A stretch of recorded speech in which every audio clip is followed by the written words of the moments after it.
February 5th, 1952. The Kenyan sun painted the savannah in shades of gold and amber.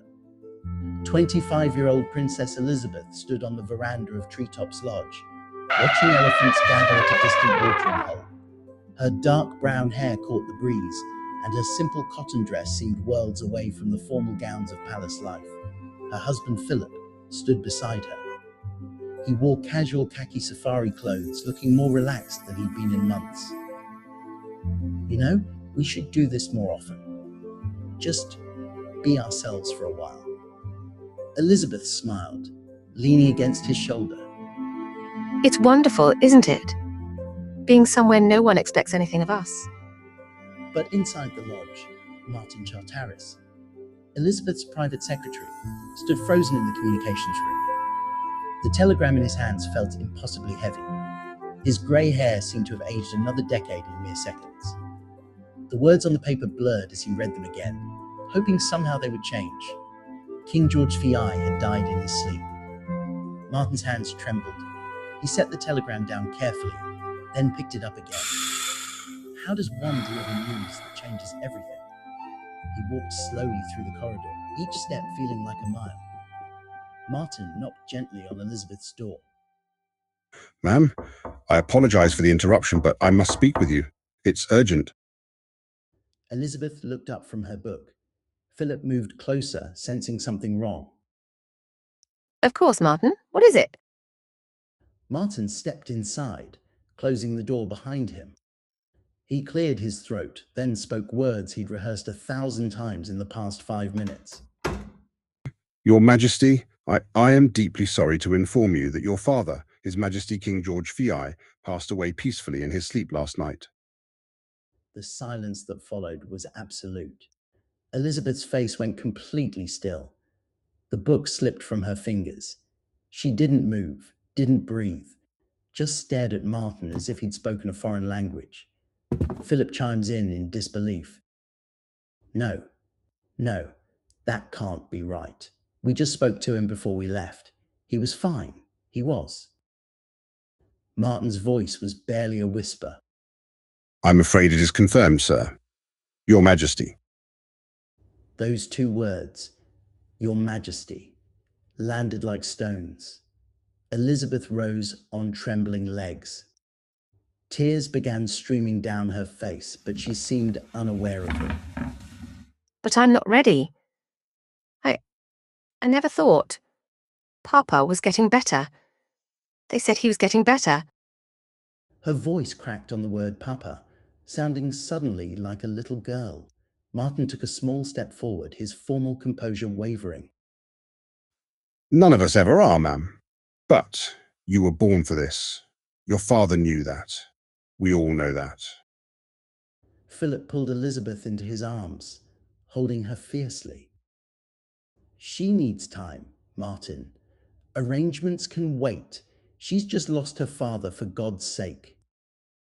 I understand, sir, but we must return to London immediately. The government is waiting. The Commonwealth is waiting. The world is waiting. Elizabeth closed her eyes, and the memory came rushing back unbidden. She was 10 years old again, sitting beside her father in his study at Windsor Castle. King George VI had warm brown eyes and a gentle smile that made her feel safe. You know, Lilibet, you'll never have to worry about all this. Your Uncle David was supposed to be king, but he chose differently. So now it's my turn. But you'll be free. You can marry for love. Have a normal life. Young Elizabeth had smiled with relief and hugged him tight. Really, Papa? Promise. I promise, darling. You'll have the life I never could. Elizabeth opened her eyes, back in the Kenyan lodge. That promise felt like it belonged to another lifetime, another girl entirely. He promised. He said I'd never have to. She couldn't finish. Philip's jaw tightened. Then don't. There must be provisions. A regent. Something. You can refuse this, Elizabeth. You can delay at least. Elizabeth turned to look at Philip, her eyes desperate and searching. I want to.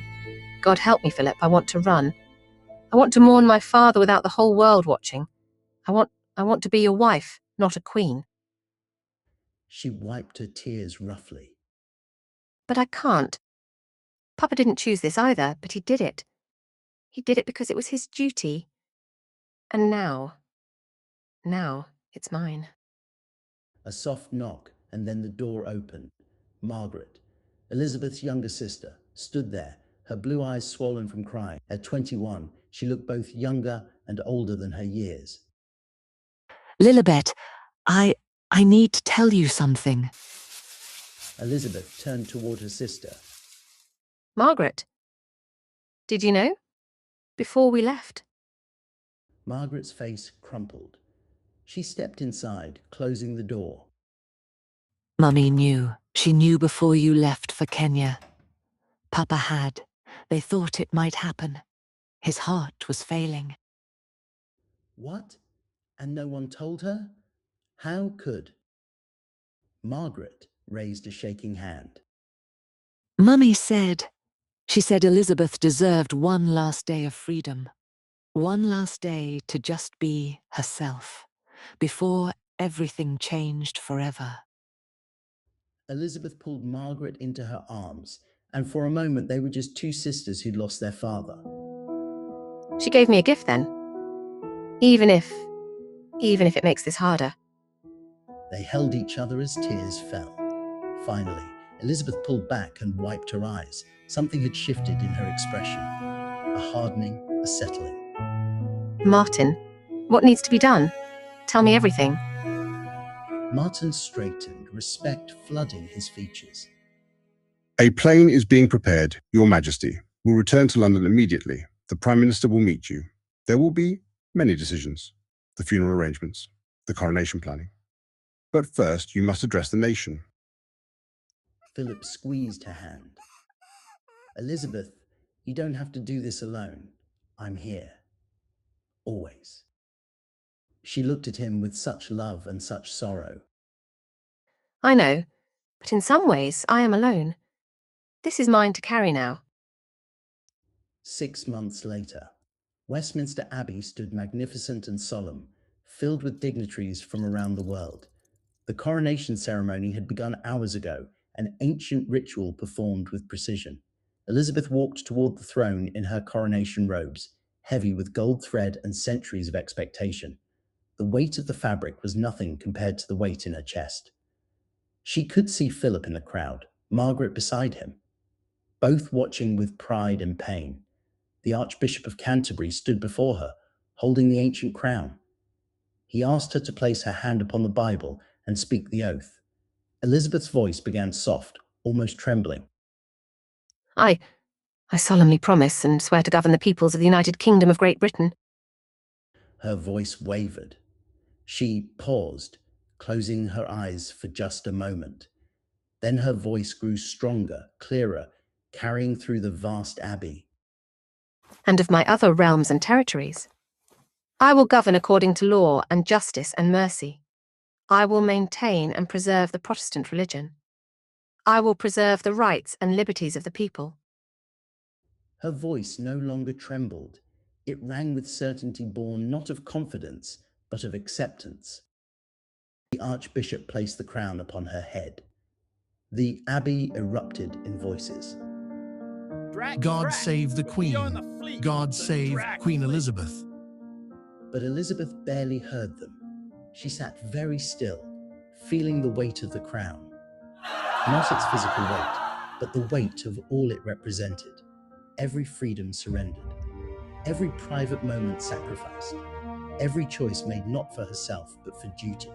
She had lost her father. She had lost her freedom. She had lost the life she'd been promised. But in that loss, she had found something else, purpose, duty, a burden she would carry not with joy, but with quiet, unshakable resolve. The crown was heavy. She would wear it for her father, for her country, for duty.